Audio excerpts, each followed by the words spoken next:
Hey guys, welcome back. In this video, we're going to dive into buying a business, and we're going to look at why should we buy a business versus start a business, right? If this is a path you're thinking of pursuing, when should you pick one over the other? Now, a lot of the differences stem in what I went through during the start a business kind of section of this module. We have idea validation. We have to listen to customers. We have to think of an idea. Then we have to figure out a problem. Then we have to solve for it, then market it, then find customers that are also willing to pay, on and on and on and on, right? Well, when you buy an established business, you kind of get to bypass all of that, right?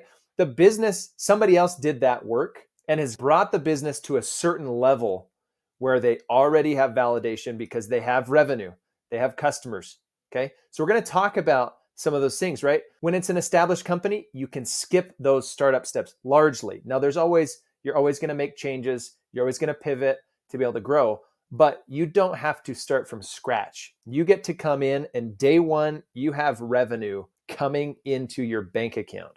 Okay. That is powerful when you can step in and have revenue coming. Okay. So they have product market fit already figured out at this stage. They have their customer base.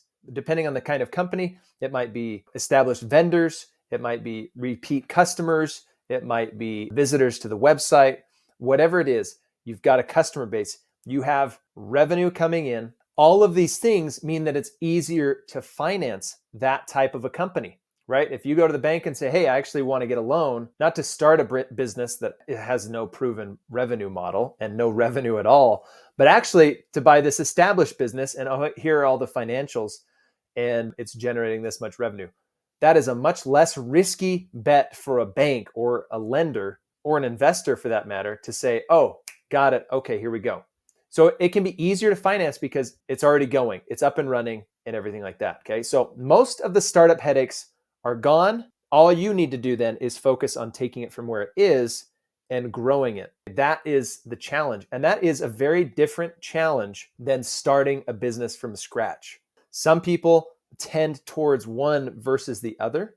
I tend towards starting. There are others that tend towards scaling. And you might see this with other companies that are popular in the news and things like that, where there's a certain founder that can take it to a certain level. And then at a certain level, they have to step down, right? They go to the board of directors as chairman of the board and they hire a new CEO because skill sets are very different and you have to do what you enjoy. So if you enjoy the startup process as I do, maybe that makes more sense, but there is overlap in the problems. You have to be creative and all that stuff, but it's different, right? You're scaling something instead of trying to figure out if it's even a thing. Okay.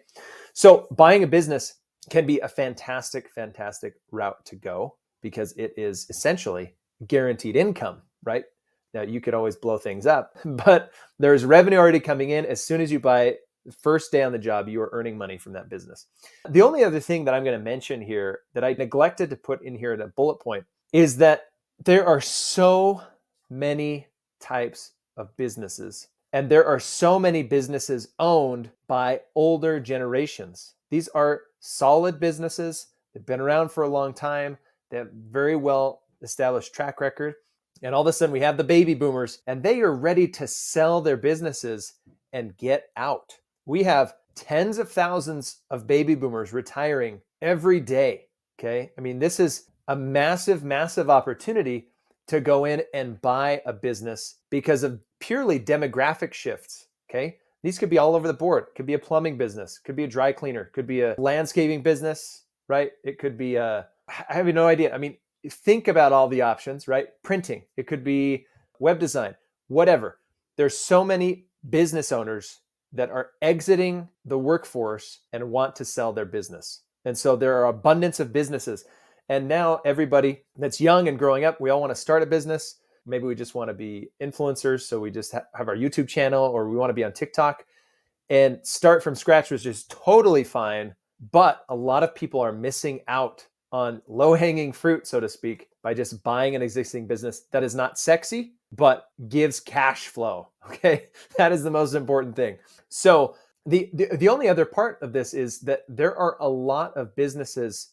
We're going to go through some examples in the coming videos, but there are a lot of new businesses also that are being created all the time in all these different types of niches, especially internet businesses that are being created, scaled to a point, and then the founders are ready to exit.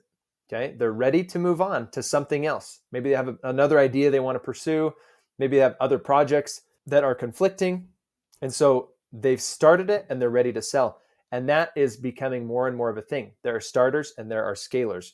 A lot of people start multiple businesses, right? Serial entrepreneurs, they start it, sell it, start it, sell it, start it, sell it. And they just kind of go through that. And so with the ease of starting online businesses, if you get into a niche and you know what you're doing, you can start multiple businesses. And then on the flip side, there are people that are really good and interested in scaling those, and they can just go buy those and then scale them like that. Okay, so there's just a lot more businesses on the market today, and the demographic shifts are in our favor, and you're buying revenue immediately. Okay, so those are some of the strong reasons why buying a business makes a ton of sense. So we're going to follow up with this in the future videos and talk in more detail. All right, see you guys soon. The right business can change your financial future.